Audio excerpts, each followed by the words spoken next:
मुंडेंच्या राजीनाम्यासाठी फडणवीस सुरुवातीपासून आग्रही। याआधी दादांसोबत 3 ते 4 वेळा चर्चा। राजीनामा न दिल्यास मंत्रिमंडळातून हकालपट्टी करण्याचा फडणवीसांचा इशारा होता, सूत्रांची माहिती। संतोष देशमुख हत्या प्रकरणामध्ये अखेर धनंजय मुंडेंचा राजीनामा। मुख्यमंत्री देवेंद्र फडणवीस यांच्या शिफारशीवरून राज्यपालांनी मुंडेंचा राजीनामा स्वीकारला।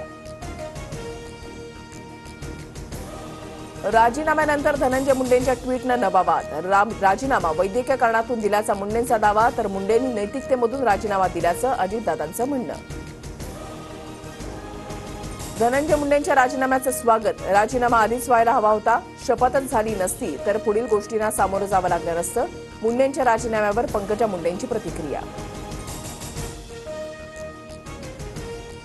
मुख्यमंत्री पारदर्शी कारभार करत असतील तर स्वागतच। मुंडेंच्या राजीनाम्यानंतर उद्धव ठाकरेंकडून फडणवीसांचं कौतुक, तर मुंडेंच्या राजीनाम्याचं खरं कारण समोर यायला हवं, ठाकरेंकडून शंका उपस्थित।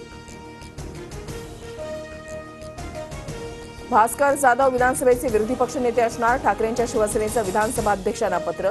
विरोधी पक्षनेतेपदासाठी 2.5 वर्षांचा फॉर्म्युला नाही, ठाकरेंकडून स्पष्ट। रायगडच्या पालकमंत्रीपदासाठी भरत गोगावले आग्रही। गोगावलेंकडून एकनाथ शिंदेंची भेट। 2.5 वर्षाचा फॉर्म्युला ठरत असेल तर वय आणि अनुभवाचा विचार व्हावा, गोगावलेंची मागणी।